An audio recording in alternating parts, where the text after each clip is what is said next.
1 साल का public interest का मैं वो मेरा जो पैसा मैंने लगाया है वो जनता के हित में काम आए।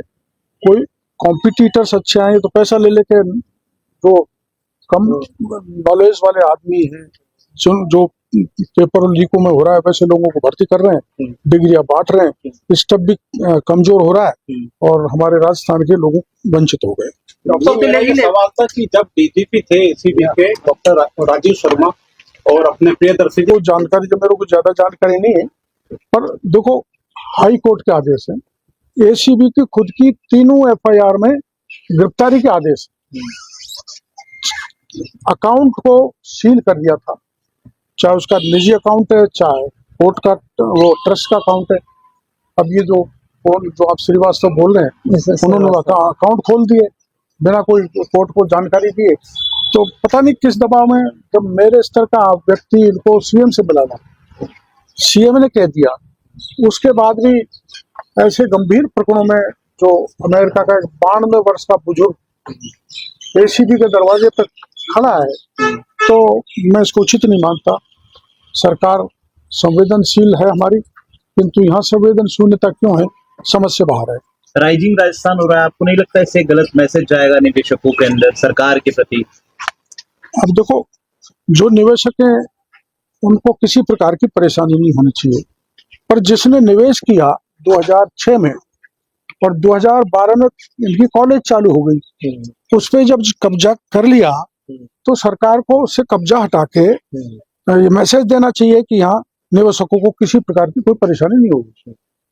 आप वापस इस बारे में किसी और से बात करेंगे? मिलवाया था, हाँ बुला, और मुख्यमंत्री ने बोला भी था गौरव श्रीवास्तव, और वो तो आपको लगता है कि मुख्यमंत्री के बोलने के बाद भी कोई कार्रवाई नहीं हुई, तो अधिकारी मुख्यमंत्री से ऊपर हो रहे और अनसुनी कर रहे? आप इनसे, ये तो देखो ऐसा है, आप इनसे पूछें और से पूछे लेकिन मुख्यमंत्री की अनसुनी कर रहे हैं अधिकारी, क्या लगता है आपको? अब ये तो देखो मुख्यमंत्री जी बता सकते हैं, मैं तो कह नहीं सकता, मैं तो मंत्री हूँ, मेरे विभाग के अधिकारी तो अनसुनी कर नहीं रहे। 2019 से वैसे इसमें माननीय भैरू सिंह जी जब अमेरिका गए तो ये डॉक्टर खरे जो अभी आपको मिलेंगे, इनको उन्होंने कहा कि आप राजस्थान में आके इन्वेस्टमेंट करो, तो इन्होंने बहुत बड़ा campus Apollo medical animal husbandry की खोली है, जिसमें करोड़ों रुपए लगाए हैं, और उसमें चूंकि ये बराबर अमेरिका रहते हैं, कम आवाजाही होती, तो कुछ ऐसे तत्व घुस गए जो उस पर कब्जा कर लिया। इस समय करीबन 4-5 हजार करोड़ की प्रॉपर्टी है, वो 32 बीघा जमीन और बड़ा कैंपस है। और ये 2019 से अब हमारी सरकार भी आ गई, पिछली सरकार में चक्कर निकालते रहे। एसीबी में 3 प्रकरण दर्ज, अच्छा, तीनों प्रमाणित है विभिन्न जांच अधिकारियों से, और अदालत ने कहा है कि ये इसमें काला धन इकट्ठा हो रहा है, ये ईडी को भी आप संपर्क करो एसीबी वाले, और आप इनकम टैक्स से भी मिलकर कार्रवाई करो। हाई कोर्ट के उसके आदेश के बाद उनके खाते सील कर दिए थे जिन्होंने इस पर कब्जा किया है, तथा ट्रस्ट के खाते भी सीज कर दिए थे।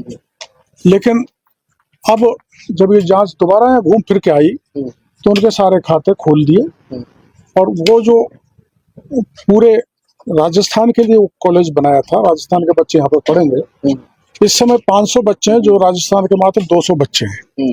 बाहर के लोगों से बड़ी फीस लेकर उनको भर्ती किया जाता है। इसकी भी शिकायत इन्होंने मंत्री को की थी, वो एक अलग मुद्दा है, लेकिन ये 3 एफआईआर हैं जो प्रमाणित हैं, अदालत के आदेश हैं, और कि मुलजिमों को गिरफ्तार किया जाए। और मैं इनको मुख्यमंत्री जी से भी मिलाने ले गया था, करीबन 20 दिन पहले मैंने मुख्यमंत्री जी से मिलाया था।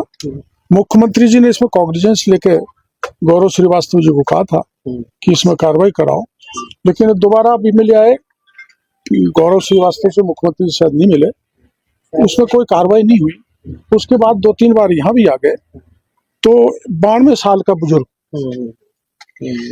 इस चीज की लड़ाई ये भी कह रहे हैं कि ये लूटने का अड्डा नहीं बने, यहाँ चाहे सरकार ले ले इसको, चाहे किसी अच्छे ट्रस्ट या एनजीओ को दे दिया जाए, जनता के हित में मैं उसको देने के लिए तैयार हूँ, पर उससे जो काला धन कमाया जा रहा है, उस पर जो लोगों ने कब्जा कर लिया है, जिनके खिलाफ एसीबी में केस प्रमाणित हो गया, उनके खिलाफ कार्रवाई करो।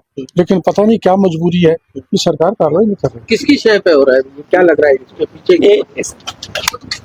ये मुख्यमंत्री जी नहीं करा रहे हैं तो हम तो मुख्यमंत्री जी को कहेंगे कि मुख्यमंत्री जी ऑर्डर करें तुरंत डीजी साहब को कि उनको अरेस्ट किया जाए, और हम चलाएंगे यहाँ पे, हम यहाँ रहेंगे, हम ये अपना ट्रस्ट चलाएंगे कि हम चोरी करने, हम राजस्थान के बच्चों के लिए हमने किया है, न कि बेंगलोर से आ जाए और पंजाब से आ जाए यहाँ पे।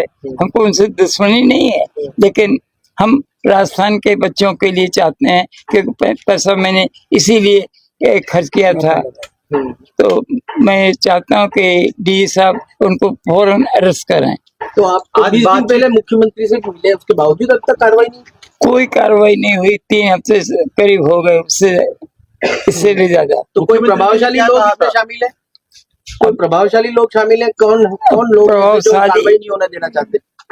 अब ये तो सीएम साहब ही जानते हैं कि कौन किसकी दबाव उनके ऊपर है।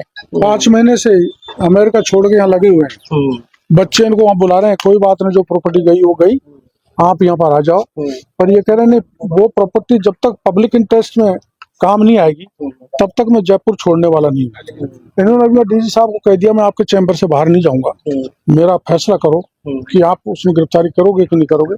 पर इनको मैं मना के लाया हूँ, धरना देने की जरूरत नहीं, 92 साल की उम्र है, कहीं कुछ हो जाए, वर्ष वो सर्दी अलग चालू हो गई तो मैंने की धरना मत दो, चलो अब क्या इरादा है आपका। और वीडियो के लिए हमारे चैनल को सब्सक्राइब करें और बेल आइकन को दबाएं।